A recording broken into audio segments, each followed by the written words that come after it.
quick intro. Who am I? Right now I'm full-time senior UX designer at Brightroll, working on the UX design team. I got into the UX field from my background in psychology and just my passion for web design. Doing a lot of web projects myself kind of led me to working at startups in the Bay Area and moving into this UX design role where I am now. I've also done a bunch of freelancing, which we'll see in a second. And really a couple of years ago, I started seeing that, hey, I can make a much bigger difference than just my impact working with companies on products and features and helping users, but I can help you guys, the next generation of UX designers, shortcut things, take a happier, quicker path than the one that I had. So hopefully we're going to help you guys do that a bit today. Just a little humble brag screen, I guess, of some companies I work with. So first I want to just talk briefly about, what inspiration we can get about our portfolios. And I'd say the big one is the world really needs our help. So this past summer, I just went on LinkedIn. I searched for UX designer role. I took a quick poll of how many results I'm getting. There's tons of need and demand for user experience designers and designers across industries. LinkedIn's fairly US-centric, so it's not surprising that we don't see a ton of stuff from other countries, but you are starting to see that there. Another big important thing, you are not your portfolio. When we talk about portfolios and you get your portfolio critiqued, just remember, it's not anything personal, right? And that our portfolios are really something that we create that can work for us. It's basically a little helper that we're putting out there to help us get what we want to do in our career. And one other thing, if you have questions, please take a mental note, or better yet, write it down. At the end of my talk, I have room for questions. Just to get that out of the way. Your portfolio can work against you. I'd say, as I'm looking at portfolios to talk about who we should bring in for interviewing on the team, it's one of the first things that we look at and one of the easiest ways that we say pass on people. So it's something that we should be thoughtful about and understand that they can definitely work for us. It's also the first thing that really gets me excited about the possibility of working with someone and bringing someone onto our team is that portfolio experience, even before any initial interviews. The other really nice thing to know is you don't need a great portfolio. It doesn't have to be amazing. You really just need a good portfolio. The average portfolios that are out there, we'll get into some of the stuff. You'll see it later, but you don't have to do that much to make yours significantly better than almost everything else that's out there. So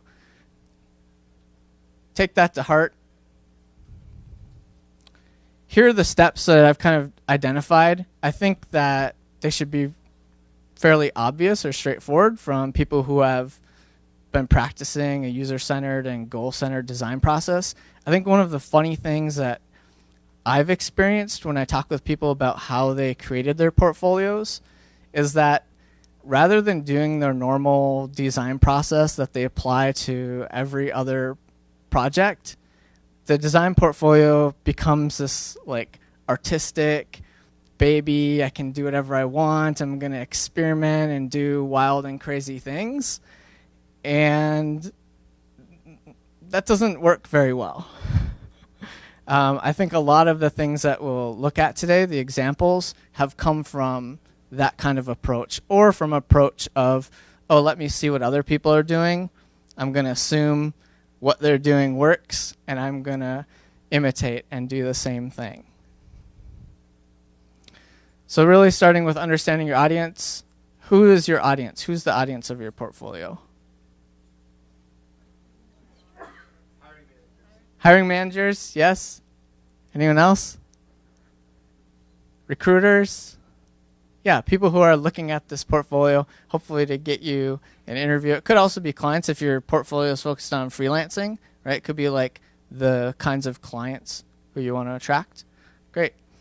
Identifying your desired outcomes. What work do you want your portfolio to do for you? Do you want it to get you emails and interviews? Do you want it to get clients? What is it? Demonstrating your design process. This is pretty straightforward. Case studies and those kind of things. We'll talk a little bit more about that. Highlighting your personality and passion. Again, another way to stand out and communicate something more than just your work. Testing and iterating, also something I don't hear that people are doing a lot with their portfolios. From simple usability testing, can people navigate around my portfolio and find the information they're looking for? To, hey, I tried out this new copy. Are more people clicking on contact me, for example?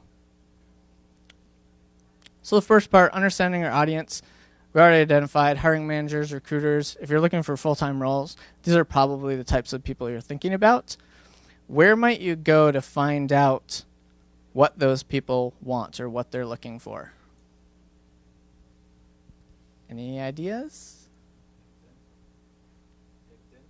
LinkedIn to look at.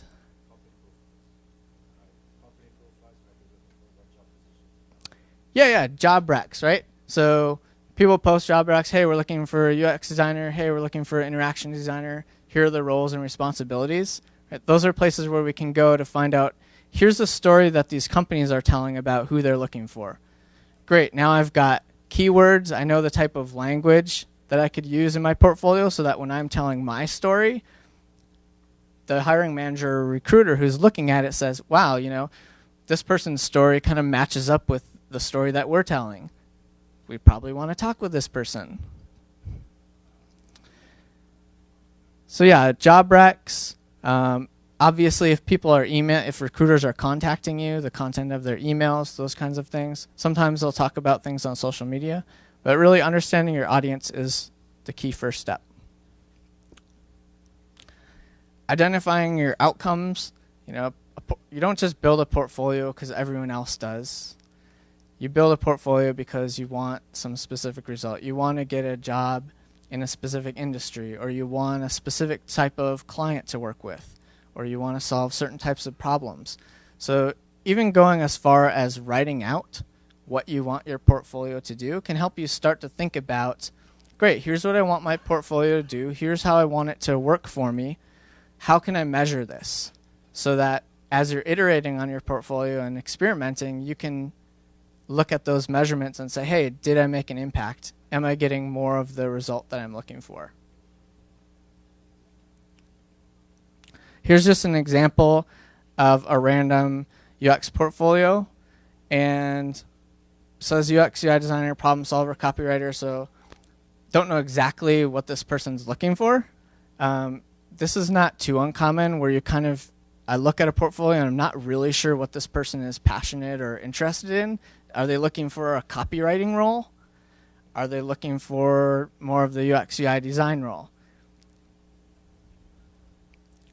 Another thing I find really interesting is there are some really effective patterns that are practiced a lot, especially in e-commerce and other kinds of landing pages to get results. One of the things that I notice on landing pages for different companies is a clear call to action. Like, hey, you're at this page, like, here's the thing to do. Oftentimes when I'm visiting portfolios, there's no thing to do. I'm in the ocean of the portfolio. Dan, he could add something like a call to action or some information that communicates to the person visiting, oh, wow, Dan's looking for a full-time role. We're also looking for a full-time employee. Great. Now I know what Dan's looking for. Demonstrating your design process. This really is all about case studies and how you talk about your projects. And I have a bunch of examples of random portfolios I grabbed from the internet. This is something fairly common where you get the portfolio projects. Where you're starting from is a bunch of logos. And these ones are the contrast is fairly low, so it's kind of hard to tell, but it's a bunch of boxes with logos.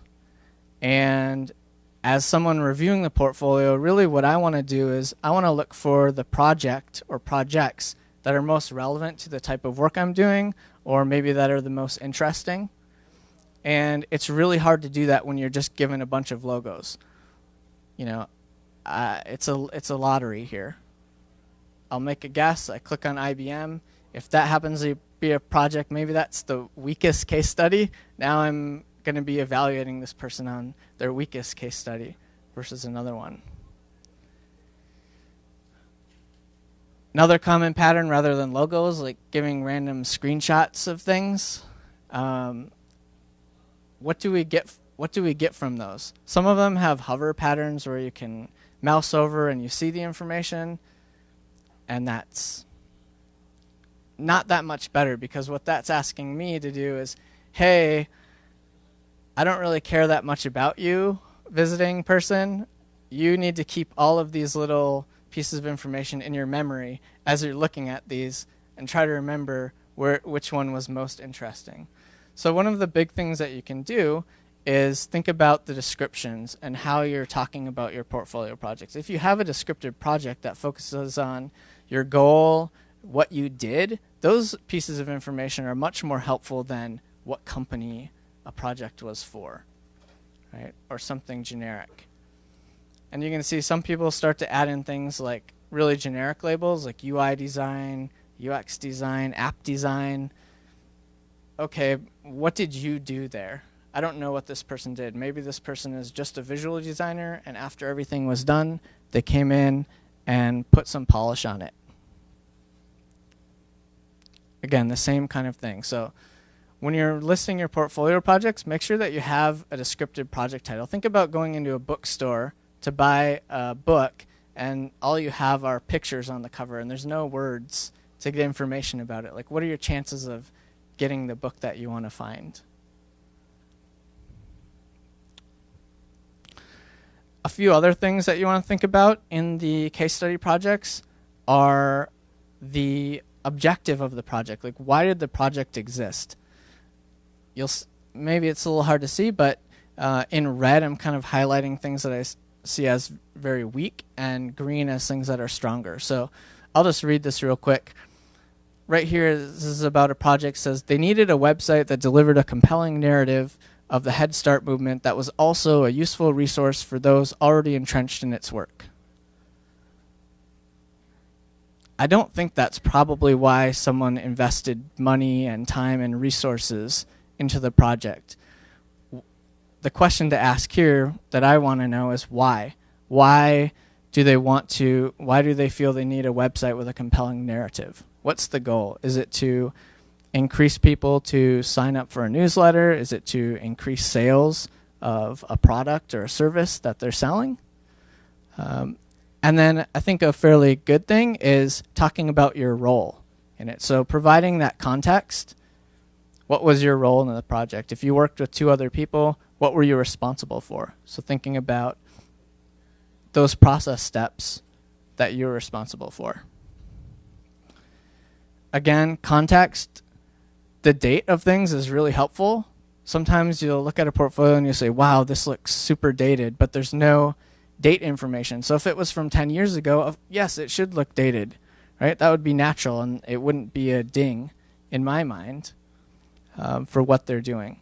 So in addition to when the project was done, another piece of information that's really helpful was the duration. How long did the project take? So we can get a sense of, hey, was this something you were turning around really quickly? Was this something it looks like you had more time to be thinking about?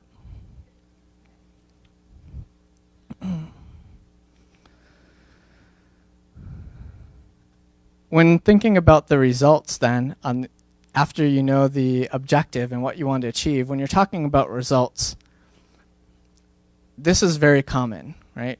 Based on customer feedback and analytics, it was clear that an iPhone app would be the way to go about solving this challenge. That assumes I have a high level of trust in you. If there's customer feedback and analytics that really make this strong point, let's show that information, right? So you can make a more compelling story with the evidence that you give. If this was linked to some information about the customer feedback, a couple quotes, right?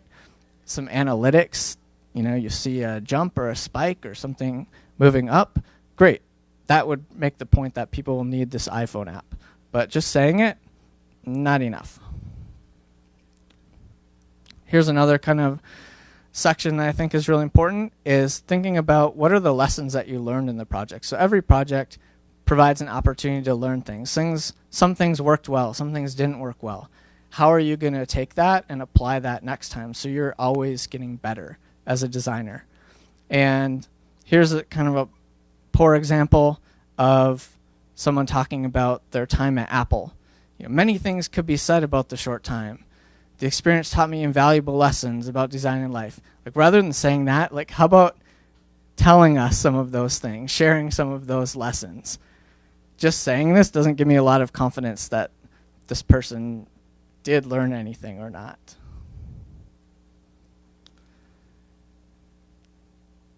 When we think about the artifacts, so the images and prototypes and surveys or whatever you're including to support your case studies, they are important. For me, when I'm looking at things, I really look at those pieces of supporting evidence just to check the box that, hey, they said they did this research, they did some interviews, they created a survey, they created a prototype. Now I'm actually seeing those things. Great. They said they did this, and I see evidence that they did this. Random designs from a project, not super helpful, right? Things that are important for supporting artifacts are context. If there's a screenshot of something, like, what is it? Why are you showing it to me? Right? That's important to tell the story. And then last but not least, thinking about what's next. After someone views one case study in your portfolio, what do you want them to do? Do you want them to contact you? Do you want them to check out another project that's similar? That's great, but the all too common view next and view previous, again, puts me in this random mode. I have no idea what I'm going to see next. When I only have a few minutes, am I going to gamble and look at it? This is another place where you can reuse those descriptive titles. Hey, you can actually tell me what the previous project is or the next project. Personality and passion, a big thing, and also one of the easiest things, I think, to show. How many people in their portfolio have some section where they talk a little bit about themselves? Excellent. Great. So we're already off to a good start. The first thing is how you talk about yourself. What's unique about you? Here's Erica. She's a UX designer. Yes, we all are. Okay, great. How is she any different from her or him or her, right? What makes you unique? Things that you can think about are there specific audiences that you work with? Are there specific industries that you want to work with? Do you have a specific skill that's interesting? Is there something in your background that makes you unique? What is it that makes you a different UX designer from this one or that one? Here's an example of a guy. Not only does he say he does UX UI for startups, so he kind of already tells you who his audience is. And if I'm a startup and I look at this, I'm like, oh, this guy probably has experience dealing with startups. He's probably going to be easier to work with someone who doesn't say they work with startups. And then he's also talking about benefits. So unique benefits that he's provided, presumably to previous clients, and that he might be able to help me with.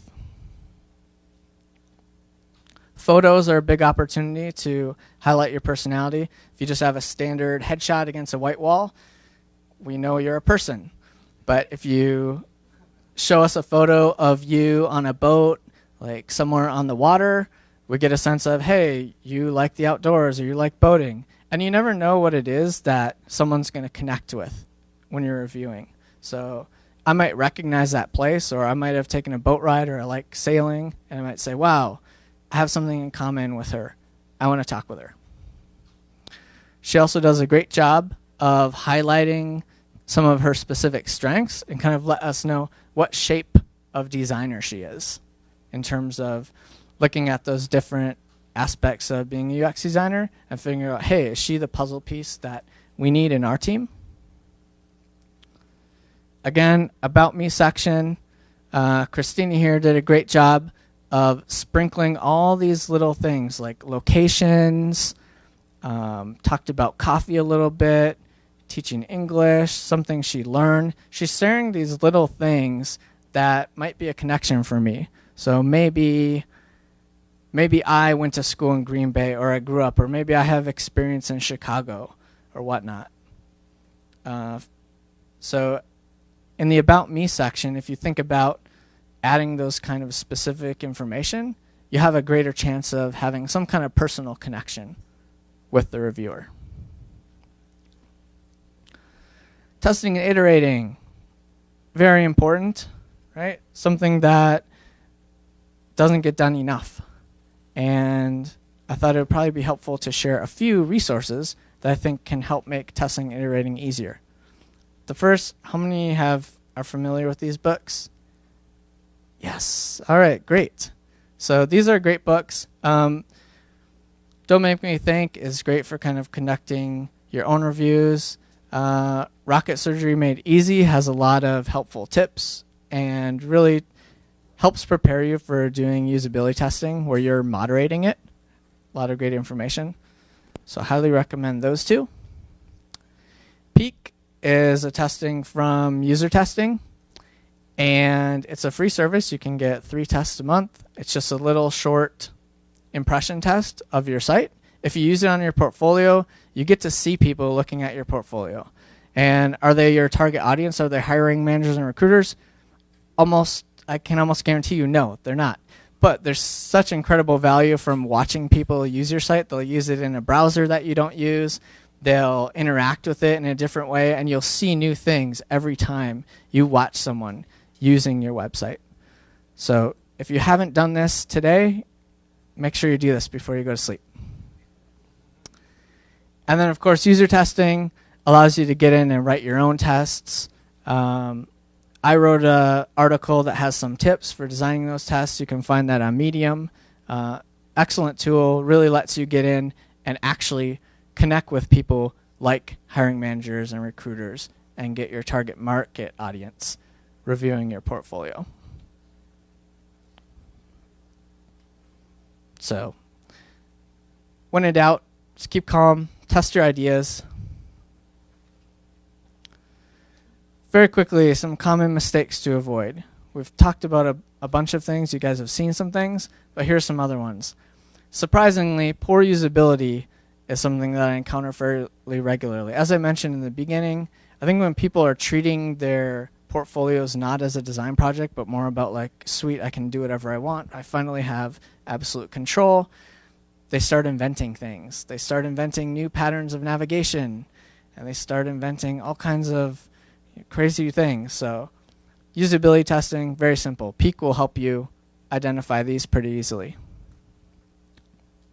Not enough texts. So again, big images, when you have images, making sure that you're providing the context so that it really is helping tell the story of your project or whatever the story is you're trying to tell. The opposite's also a problem. So in my experience, I haven't read too many case studies. I scan them and I may read pieces of them, but I don't treat it like the same way I treat a news article.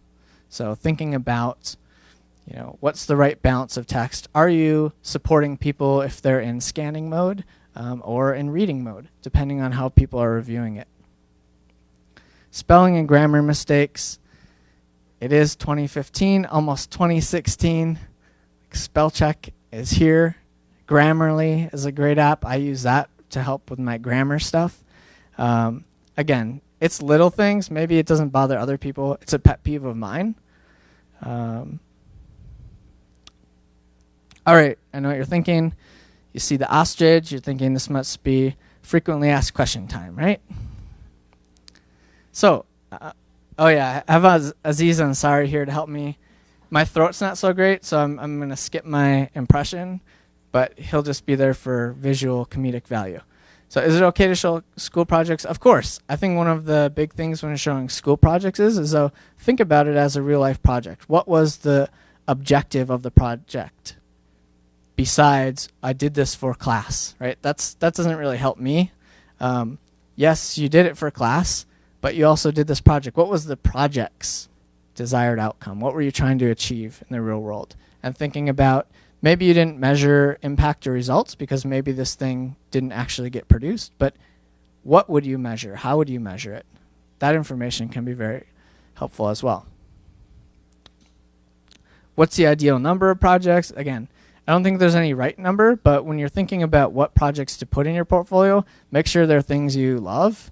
Like, you don't want to be showing off work that you don't like to do unless you want more of that. So show the kinds of things that you want more of. Do I need to code my portfolio site? No. In some cases, for some positions, it may be bonus brownie points, but really the focus is on the content and telling the stories that you're telling in your portfolio. A couple easy ways to get started. Who's not coding their portfolio and has started? What tools are you using? Yeah, not coding. Squarespace, yep. Squarespace, Wix, Weebly. There's a bunch of sites that will kind of help take some of the basic visual design and even the usability and give you that and let you focus on the content. What about visual design, right? Again, I think the basics, contrast, repetition, alignment, all that kind of stuff is really simple. You don't need to do anything splashy. It's really about the content and how you're telling the story in an easy to digest way. How can you stand out? So in addition to some of the things about how you talk about yourself as unique, I think there are several opportunities that I'm just starting to see designers experiment with their portfolio. I think the big one is video. I think video is a hugely powerful media for communicating and telling stories, and we're not using it in our portfolios. So thinking about how can we incorporate video, incorporating any sort of interactive and fun elements. If you have a prototype, great. Can you embed it in that case study, in the project, so I can play with it? And give me the task, the same one that you used when you were testing the prototype. Let me experience those things. Alrighty, in summary, just to iterate, we don't need great portfolios. We just need good portfolios. Yes? All right. And again, steps, really just something that follows the kind of user-centered process that we're all learning about and practicing already. Thank you.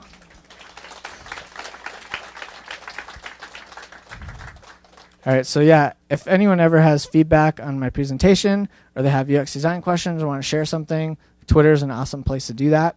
So please connect with me there, UX_Adam. And I think we have some time for questions from the audience.